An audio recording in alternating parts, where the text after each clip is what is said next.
प्यारे बच्चों, आप लोग कैसे हैं? उम्मीद कर रहे हैं आप अच्छे होंगे और पढ़ाई भी अच्छे से कर रहे होंगे। आज हम आपके लिए क्लास 10th का मैथ लेकर के आए। इससे पहले मैंने आपको प्रश्नावली एक का हमने क्वेश्चन दे दिया। उम्मीद कर रहे हैं आपको समझ में भी आ रहा होगा और अच्छे से पढ़ाई भी कर रहे हैं। आज हम आपके लिए लेकर के 1B यानी प्रश्नावली 1B लेकर के आए हैं। इससे जो संबंधित रहेगा उसको सवालों को हम क्या करेंगे, आपको बताएंगे। लेकिन इससे पहले मैं आपको एक बात बताना चाहता हूं कि परिमेय संख्या किसे कहते हैं और अपरिमेय संख्या किसे कहते हैं।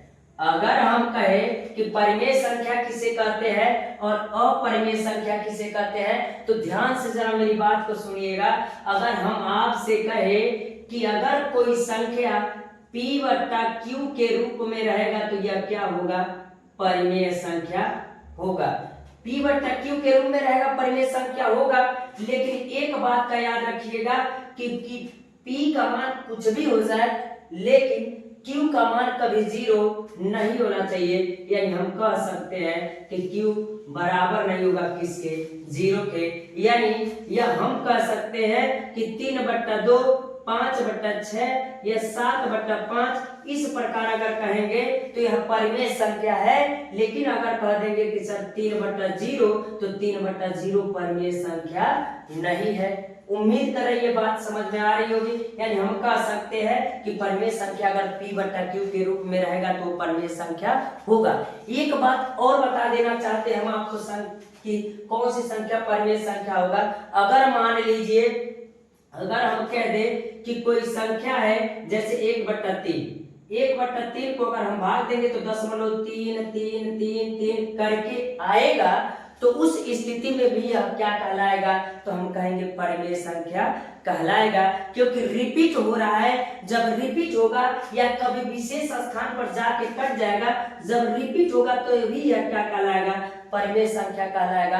और एक बात और हम बता रहे हैं आपको, जब यह परिमेय संख्या रिपीट होगा तब भी कहलाएगा। लेकिन एक बात का और ख्याल रखिएगा, अगर हम कह दे कि मान लीजिए कोई संख्या है जैसे 2/5 कर दे, 2/5 नहीं कटेगा तो दशमलव लेकर के 0 बढ़ाएंगे तो 20 हो जाएगा, तो 5 चौके 20 होगा। तो ये कट गया, तो उस स्थिति में भी हम कहेंगे कि वह कौन सा संख्या है? परिमेय संख्या है। अब इस प्रकार हम उम्मीद कर रहे हैं कि यह बात आपको समझ में आ रही हो, परिमेय संख्या भी क्लियर हो गया आपका। तो इस प्रकार अगर कोई पूछे अपरिमेय संख्या किसे कहते हैं, अपरिमेय संख्या किसे कहते हैं, तो उस स्थिति में अगर कोई मान p/q के रूप का नहीं होगा तो वह क्या कहलाएगा? अपरिमेय संख्या कहलाएगा। जैसे हम आपसे कह दे कड़ी में 3, कड़ी में 5, कड़ी में 7, ये सब क्या कहलाएंगे? अपरिमेय संख्या। या सीधा सीधा हम कह दे आपको, अगर जो मान करड़ी में होगा उसे हम क्या कहेंगे? तो उसे हम आपको कहेंगे कि अपरिमेय संख्या। लेकिन एक बात का और ख्याल रखिएगा, यहाँ करने के बाद ये कट जा रहा था, रिपीट हो रहा था, जो भी बातें चल रही थी तो वह परिमेय था। लेकिन अगर कह दे कोई मान जैसे है 2.4, 5, 3, 2, 1, 6, 7, 8, 3, 2, 5 ऐसे इस प्रकार कटता जाए तो भी वो क्या कहलाएगा? अपरिमेय संख्या कहलाएगा। और मैं आपको बता दूं, सबसे ज्यादा कंफ्यूजन लोगों को फंसा रहता है कि पाई का मान क्या है, परिमेय है कि अपरिमेय। तो मैं आपको बता देना चाहता हूं कि जो पाई है यह आपका अपरिमेय है। तो लोग कहते हैं मेरे बच्चे बहुत कहते हैं कि सर पाई अपरिमेय है, लेकिन इसी का मान 22/7 क्या है? परिमेय है। लेकिन मैं आपको बता दूं यह इसका सही मान नहीं है, लगभग में मान ले लिया गया है, लेकिन यह आपका मान इसका सही नहीं है। इसीलिए पाई क्या है? अपरिमेय है। और इसका जो 22/7 वो सही मान नहीं होता है, वो 22/7 अप्रोक्सीमेट होता है, जो मतलब उतना कह सकते हैं लगभग में होता है। तो उतना जब होगा तो हम क्या कहेंगे? यह क्या है? परिमेय है। लेकिन पाई क्या है? अपरिमेय है। तो उम्मीद कर रहे यह बात आपको समझ में आ गई होगी। तो आइए अब हम देखते हैं कि कड़ी में 3 एक अपरिमेय संख्या है, तो किस प्रकार हम इसको लगाएंगे और हम आपको क्या करते हैं, समझाते हैं। तो आइए देखते हैं कि कड़ी में 3 अपरिमेय संख्या कैसे है। तो आइए हम देखते हैं कि कड़ी में 3 एक अपरिमेय संख्या किस प्रकार है, और मैं आपको समझाऊंगा। मैंने पहले से लिख दिया है, जैसे आपका समय बचेगा। तो आइए हम देखते हैं कि माना एक बात और याद रखिएगा, जो मान रहेगा अगर अपरिमेय कहेगा तो उसको माना में परिमेय बना लीजिएगा।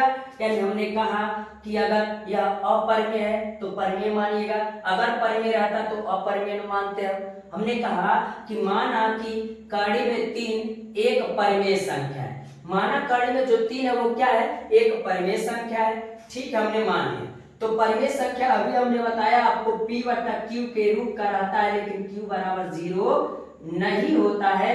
तो हम आपको बता दें, मान लिया कड़ी में 3 बराबर p/q होगा क्योंकि परिमेय संख्या है। अब बताइएगा कड़ी 3 बराबर p/q होगा तो दोनों पक्षों का वर्ग करने पर यदि squaring on the both side हम कर देंगे, यानी दोनों तरफ हम वर्ग कर देंगे, तो बताइए कड़ी में 3 का वर्ग होगा कि नहीं होगा।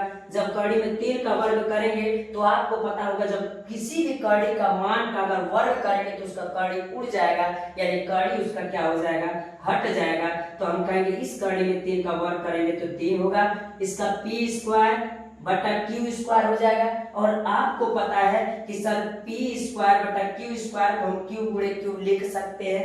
फिर एक q हमने कहाँ ला दिया, यहाँ पर ला दिया। अब एक q को किए तो 3q बराबर p² बटा q हो गया। अब एक बात और हम आपको बता देना चाहते हैं, ये है आपका पूर्णांक रूप में पूर्णांक रूप में, और ये क्या है, भिन्न में। भिन्न में कहिए चाहे परिमेय संख्या कहिए, क्या है, परिमेय रूप में, परिमेय संख्या के रूप में। तो आपको यह बात पता है कि कभी भी कोई पूर्णांक किसके बराबर नहीं हो सकता, भिन्न संख्या के बराबर नहीं हो सकता, यानी परिमेय संख्या के बराबर नहीं हो सकता है, यानी पूर्णांक भिन्न के बराबर नहीं हो सकता है। तो कहेंगे अतः हमारा मानना गलत था कि जो हम माने थे कि कड़ी में 3 एक परिमेय संख्या है, तो हमारा मानना क्या है, गलत है। तो कहेंगे इसलिए कि हमारा मानना गलत था कि कड़ी में 3 एक परिमेय संख्या है, यानी हम जो माने थे कड़ी में 3 क्या है, परिमेय संख्या, यह मानना हमारा क्या था, गलत था। तो इसी प्रकार हम कह देंगे आपका कड़ी में 3 जो है एक अपरिमेय संख्या है। आपको अलग अलग तरीके से अलग अलग नियम से लोग बताएंगे, लेकिन यह आसान तरीका हमने आपको बता दिया। और इसके अलावा जो भी नियम पड़ेगा आपके लिए बहुत कठिन पड़ेगा और समझ में भी नहीं आएगा, इसलिए हमने इस प्रकार बना दिया। और यही नहीं, अगर इसी प्रकार हम कह दे आपसे, इसी प्रकार अगर हम कह दे कि मान लिया कड़ी में 3 कह दे, कड़ी में 5 कह दे, कड़ी में 7 कह दे, कड़ी में 6 कह दे, कड़ी में 11 कह दे, कड़ी में 13 कह दे, या अन्य जो भी कहेंगे, कड़ी में मान लीजिए 21 कह दे, जो भी होगा 21 कह दीजिए, आदि कह दीजिए। जब हम इसका वर्ग करेंगे चाहे जिस प्रकार से करेंगे तो अपरिमेय संख्या पूछेगा, तो यही नियम आपका कीजिए लगाइएगा। इस प्रकार हम कह सकते हैं ये प्रूफ हो गया कि यह क्या है, यह एक अपरिमेय संख्या है। तो इसलिए हम आपको बता देना चाहते हैं कि इसको समझने में आपको दिक्कत नहीं होना चाहिए। तो इसी प्रकार कोई भी रहेगा, मान लीजिए 3 कड़ी में 3 आ जाएगा, 3 कड़ी में 3 आ जाएगा, 2 कड़ी में 3 आ जाता है, 4 कड़ी में 3 आ जाता है, 2 कड़ी में 5 आ जाता है, तो उसको हमने क्या कर दिया, बता दिया। इसी प्रकार से आप कर दीजिएगा। एक चीज और आता है जो हम आपको अभी बता, जैसे रहता है 2 प्लस कड़ी में 3 सर परिमेय है कि अपरिमेय है, इसको बताइए। वो कहेगा सिद्ध कीजिए कि अपरिमेय संख्या है, तो उसको भी हम बता रहे हैं। पहले इतना जो हमने बताया ये समझ गए होंगे तो वीडियो को लाइक भी कर, अगर आपको यह वीडियो समझ में आ रहा है तो वीडियो को लाइक भी कर दीजिएगा और चैनल को सब्सक्राइब भी कर दीजिएगा। और अंत तक इस वीडियो में बने रहिएगा, आपको कोई समस्या नहीं होने वाला है, यानी अंत तक जब बने रहेंगे तो सब बातें आपको समझ में आएगी। और इस वीडियो को अपने दोस्तों में शेयर भी कर दीजिएगा। तो आइए हम देखते हैं कि कैसे 2 प्लस कड़ी में 3 एक अपरिमेय संख्या है। इससे पहले आप इसका स्क्रीनशॉट ले लीजिएगा। आइए बच्चों हम देखते हैं कि सिद्ध कीजिए कि 3 कड़ी में 5 एक अपरिमेय संख्या। अभी हमने आपको बताया कि कड़ी में 3, कड़ी में 5, कड़ी में 6, कड़ी में 9, कड़ी में 9 नहीं, कड़ी में 7, कड़ी में 13 रहेगा, तो हम किस प्रकार उसको कहेंगे कि वह एक अपरिमेय संख्या है। तो आइए अब हम इसको देखते हैं। अगर 3 प्लस कड़ी में 5 रहे, 5 प्लस कड़ी में 2 हो जाए, ठीक, 5 प्लस कड़ी में 3 हो जाए, कुछ भी हो सकता है। अगर प्लस या माइनस करके देगा तो कैसे सिद्ध करेंगे, ताकि हम इस वीडियो को क्या करते हैं, देखते हैं। चलिए देखते हैं। हमने अभी आपको बताया अगर वह अपरिमेय दिया होगा, जब अपरिमेय दिया होगा तो आप क्या कीजिएगा, उसको परिमेय मानिएगा। तो किस प्रकार होगा जरा देखिए। हमने कहा कि माना 3 प्लस कड़ी में 5 एक परिमेय संख्या है, क्योंकि यह परिमेय संख्या कह रहा है इसलिए हमने उसको क्या मान लिया, एक परिमेय संख्या मान लिया। जब परिमेय संख्या मान लिया तो P बटा Q बराबर 3 प्लस कड़ी में 5 होगा और Q बराबर कभी 0 नहीं हो सकता, यह बात आपको पता है, यानी इक्वल टू ना 0 के। ठीक है, अब क्या कह रहा है P बटा Q और ये 3 जो है इधर आएगा तो -3 हो जाएगा।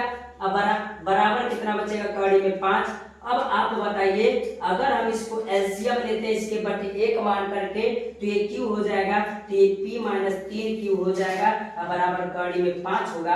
अब आप बताइए ये बट्टा P बट्टा ये P बट्टा Q के रूप का है तो इसके बट्टे जो भी रहेगा P बट्टा Q के रूप का होगा।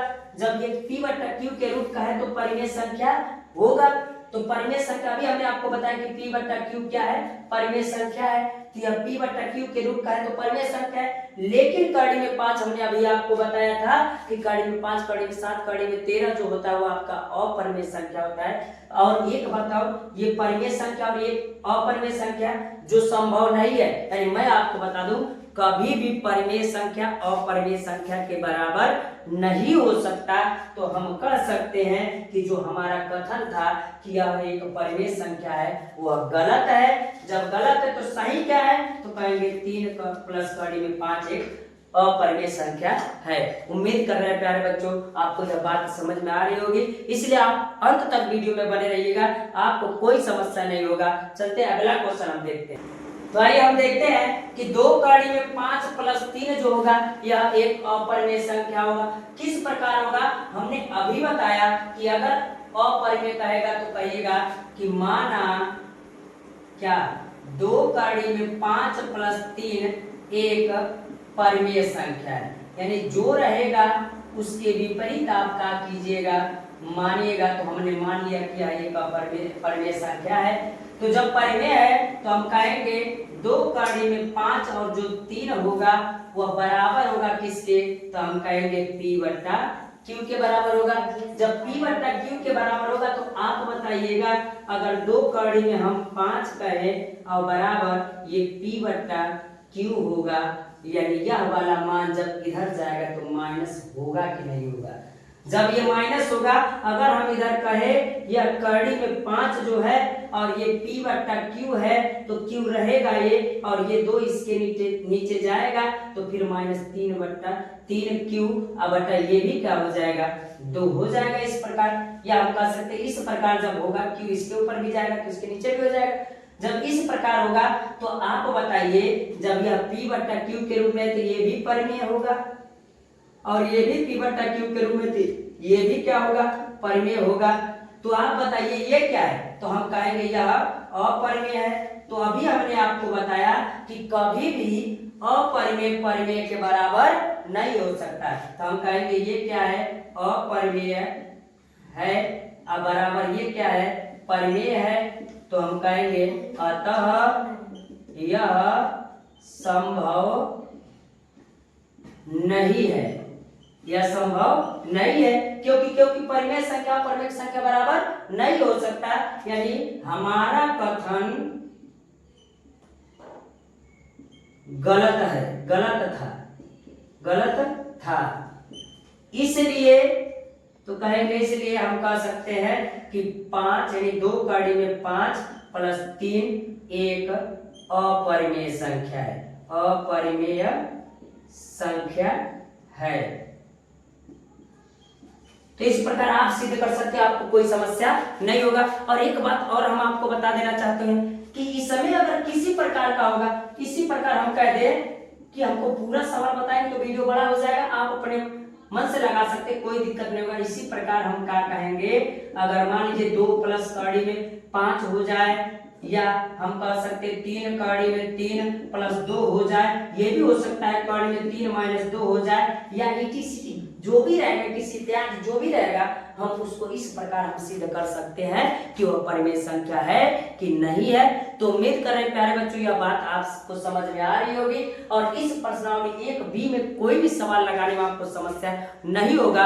अगर आपको यह वीडियो समझ में आ रहा है तो चैनल को सब्सक्राइब भी कर लीजिएगा और वीडियो को लाइक भी कर दीजिएगा और अपने दोस्तों के पास भेज भी दीजिएगा, जिससे उनको भी कोई समस्या न हो इस प्रकार के सवालों को लगाने में। बहुत बच्चों ने कहा कि सर आप यह वाला सिद्ध करा दीजिए क्योंकि वो हमको समझ में नहीं आ रहा है, तो आज वीडियो हमने आपको दे दिया है जिससे आपको इसमें कोई दिक्कत नहीं होगा।